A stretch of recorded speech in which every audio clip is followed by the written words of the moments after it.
आप सभी का स्वागत है हमारे चैनल में। आज है इंद्रा एकादशी, तो चलिए हम लोग सुनते हैं इंद्रा एकादशी की कथा।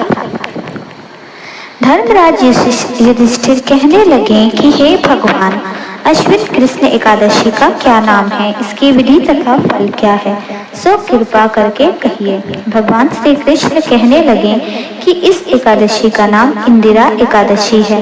यह एकादशी पापों को नष्ट करने वाली तथा पितरों को अधोगति से मुक्ति देने वाली होती है।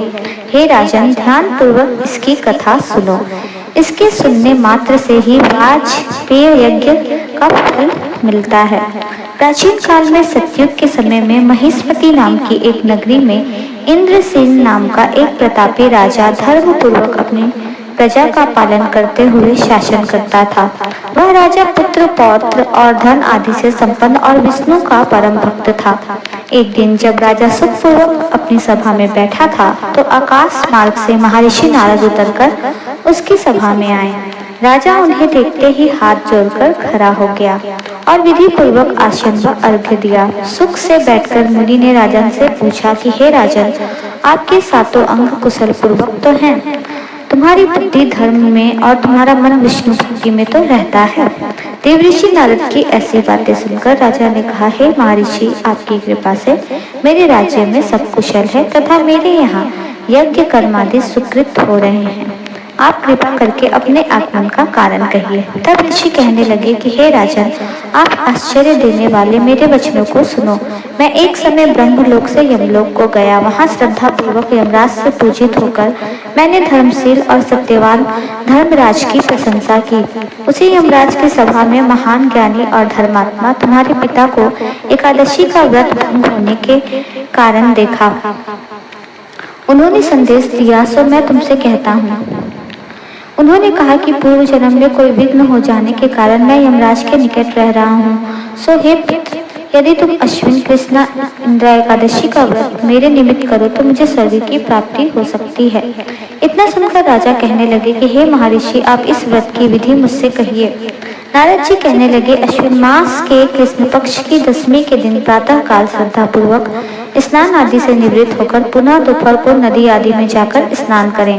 फिर श्रद्धा पूर्वक पितरों का श्राद्ध करें और एक बार भोजन करें। प्रातः काल होने पर एकादशी के दिन दातुन आदि करके स्नान करें। फिर व्रत के नियमों को भक्ति पूर्वक ग्रहण करता हुआ प्रतिज्ञा करें कि मैं आज संपूर्ण भोगों को त्याग कर निराहार एकादशी का व्रत करूंगा। हे अच्युत, हे पुंडरीकाक्ष, मैं आपकी शरण में हूँ, आप मेरी रक्षा कीजिए। इस प्रकार नियम पूर्वक शालिग्राम की मूर्ति के आगे विधि पूर्वक श्राद्ध करके योग्य ब्राह्मणों को फलहार का भोजन कराएं और दक्षिणा दें। पितरों के श्राद्ध से जो बच जाए उसको सुनकर गौ को दे तथा धूप दीप गंध पुष्प नैवेद्य आदि सब सामग्री से ऋषिकेश भगवान का पूजन करें। रात में भगवान के निकट जागरण करें। इसके पश्चात द्वादशी के दिन प्रातः काल होने पर भगवान का पूजन करके ब्राह्मणों को भोजन कराएं। भाई बंधुओं, स्त्री और पुत्र सहित आप भी मौन होकर भोजन करें।